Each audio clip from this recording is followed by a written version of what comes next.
Olá, tudo bem? Eu sou a professora Aline, professora de língua portuguesa do ensino médio.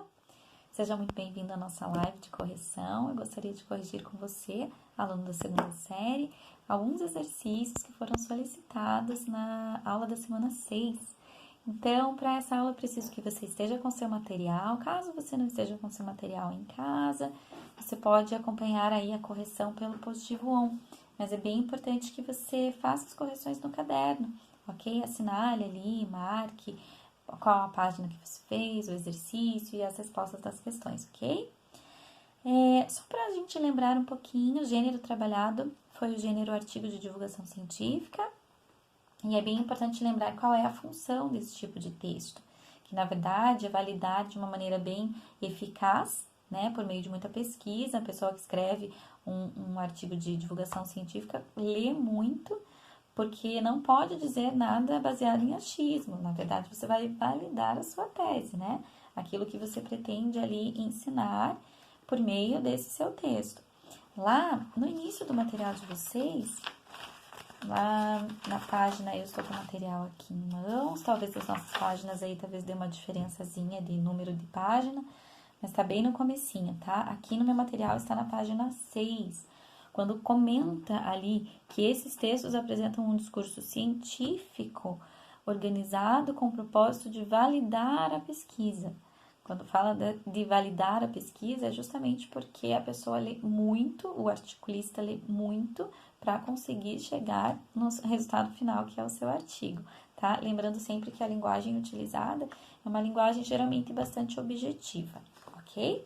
Então, lá na página 15, que foi solicitado que vocês fizessem o exercício 4, eu quero corrigir com vocês agora. Então, página 15, exercício 4. Quem estiver sem o material, então, dá uma paradinha no vídeo, vai, liga o computador, olha no positivo on para poder acompanhar.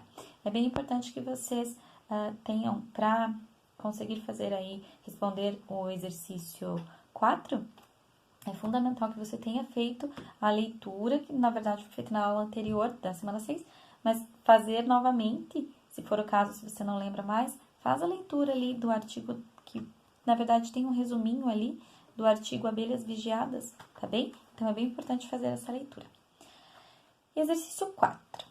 Responda às questões seguintes, analisando comparativamente o artigo de divulgação científica e o resumo.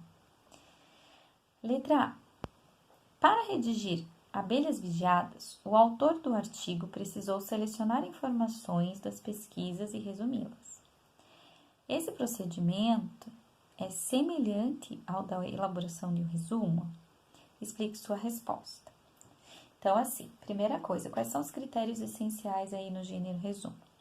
Você precisa ler o texto base, não pode acrescentar a sua opinião, precisa ficar sempre respeitando a opinião do autor, escolher as palavras e escolher o vocabulário de uma maneira bastante objetiva e, de forma alguma, você pode apresentar a sua opinião. Então, de certa forma, aqui, essa pergunta diz: o autor do artigo precisou selecionar informações das pesquisas e resumi-las. Isso tudo não parece o resumo? Parece. Então, quando fala para justificar a sua resposta, você pode traçar esse paralelo, que na elaboração de um resumo, realmente a pessoa precisa ler e ver as informações que são mais pertinentes e, ao mesmo tempo, não pode acrescentar a sua própria opinião. Ela fica ali, de fato, presa à opinião do autor do texto base. Quando alguém vai fazer um artigo de divulgação científica, não pode se basear em achismos. Usa-se uma linguagem bem objetiva e segue, sim, um padrão para que seja dito apenas aquilo que de fato é verídico, que é real, ok? Então, se assemelha ao resumo, sim. Na letra B. No segundo parágrafo do resumo, caso o autor pretendesse condensar ainda mais seu texto, poderia suprimir as informações que aparecem entre parênteses. Por quê?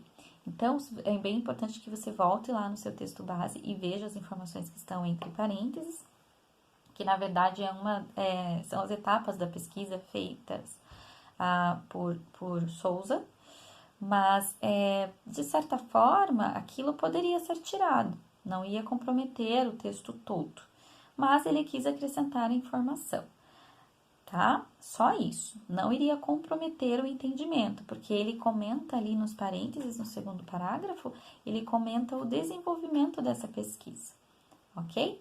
Poderia ser suprimido ali? Poderia, mas naquele caso ele não tinha essa preocupação em ter poucos, como a gente quando vai fazer, por exemplo, um texto, uma proposta textual de Enem, de vestibular, que tem um número pré-determinado de linhas, e aí você tem essa preocupação em diminuir aí a quantidade de palavras, aí sim você pode suprimir algumas informações. Neste caso, é por ser um artigo de divulgação científica. Se fosse sendo um resumo, aí a pessoa escolhe colocar ou não.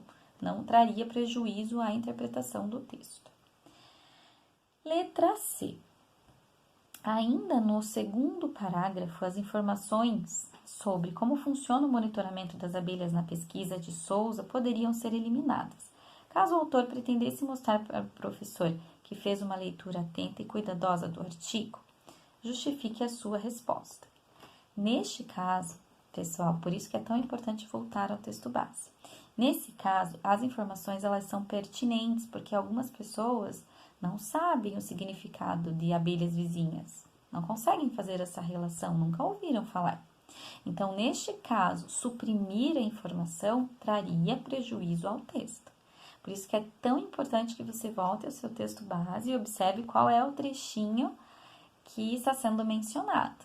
Então, na letra B, não traria prejuízo à parte de interpretação.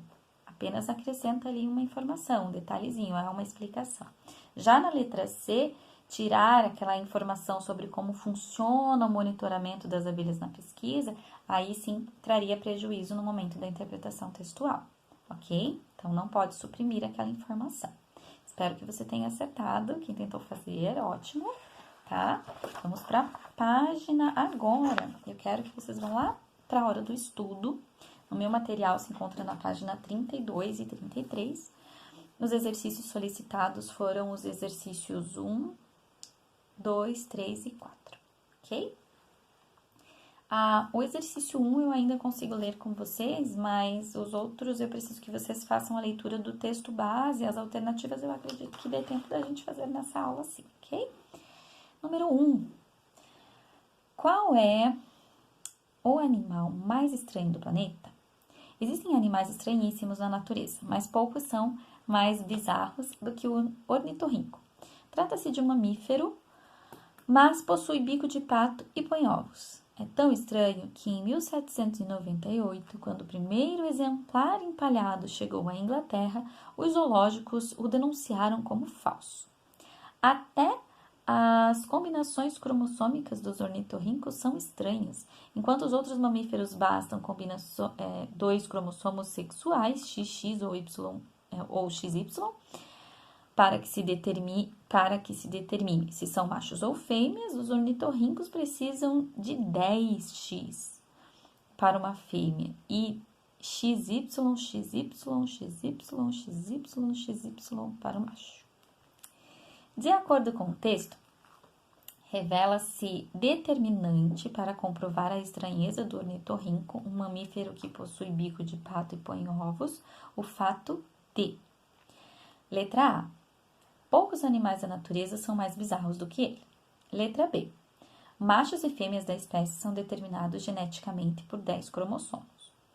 Letra C. Um exemplar empalhado foi denunciado como animal falso. Letra D. Mamíferos apresentam uma combinação mínima de células sexuais. E letra E. A constituição física desse animal é o motivo da discussão desde o século XVIII. Observem que algumas informações que aparecem aqui nas alternativas, elas nem sequer apareceram no texto, no trechinho que nós lemos. Então, é bem importante voltar às alternativas e voltar no texto base, né? Que, veja, é um texto curtinho, esse daqui é rápido, né? Para vocês observarem e chegarem à opção correta, que é ali, machos e fêmeas, letra B, machos e fêmeas da espécie são determinados geneticamente por 10 cromossomos. Então, é bem importante vocês perceberem ali no finalzinho, quando diz assim, enquanto os outros mamíferos bastam 2 cromossomos sexuais, e aí coloca-se a explicação na sequência, de uma maneira bastante detalhada. Então, por isso que é a letra B, ok? O próximo exercício, o exercício 2 e 3, eu gostaria que você parasse um pouquinho a aula, lesse todo o texto, talvez até mais de uma vez, e aí depois voltasse para pegar o gabarito, ok? No exercício 2 diz assim: no texto pode-se observar a presença de 3 perguntas. Você já brincou de colocar uma concha no ouvido e ficar curtindo o barulho do mar, as ondas, a calmaria? Por quê? E qual o problema disso?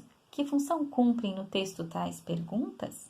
Selecione a alternativa que não proponha uma justificativa possível para o seu emprego. Então, lá, letra A. Chamar a atenção do leitor, mostrando-lhe que o artigo está sendo direcionado a ele. Instigar o leitor à reflexão, resgatando-lhe o conhecimento de mundo. Introduzir uma abordagem a ser tratada no texto. Letra D. Questionar sobre uma situação que vem marcando uma prática com relação aos oceanos. Letra E. Simular uma interação com o leitor, levando-o a compartilhar da mesma opinião.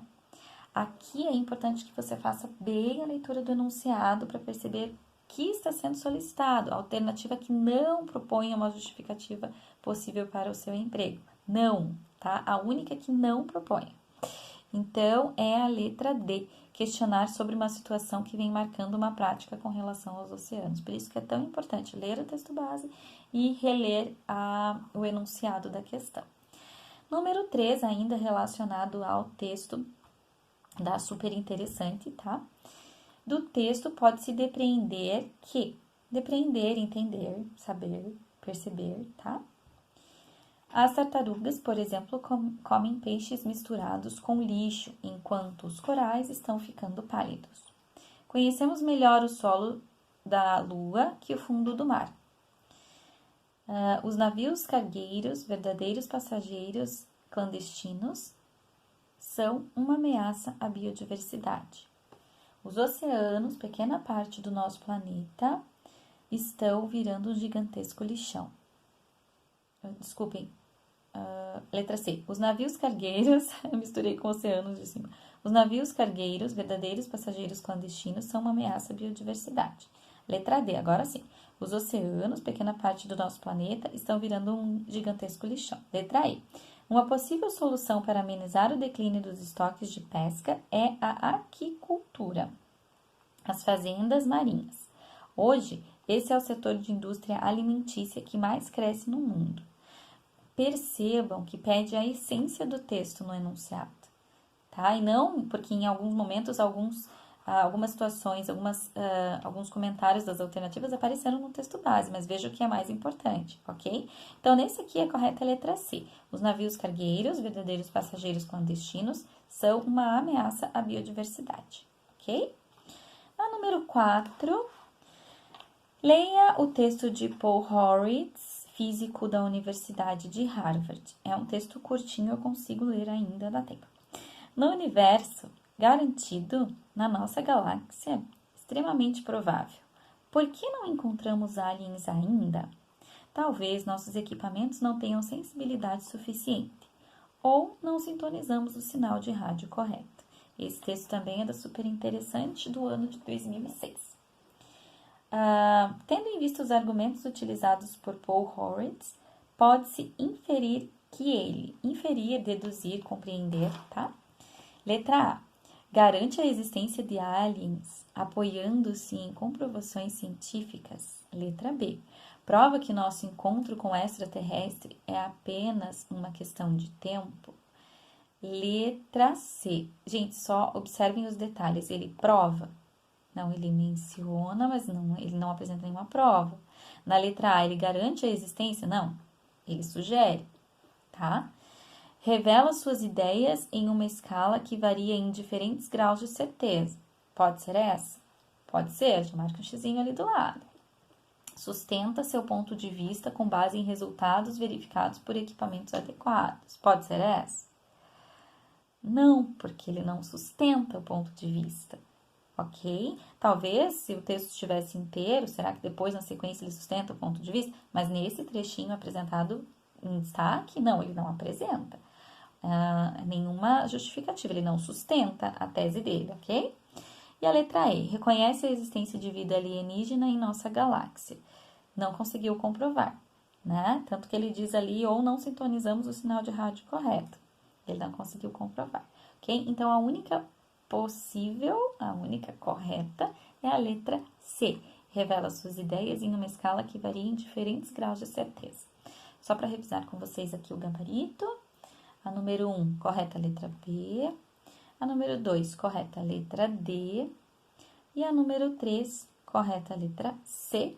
E a última que nós corrigimos agora, a número 4, também é correta, é a letra C. Espero tê-los ajudado. Espero que vocês tenham acertado tudo aí. E um forte abraço a todos vocês e até a próxima aula, tá, pessoal? Até, tchau, tchau!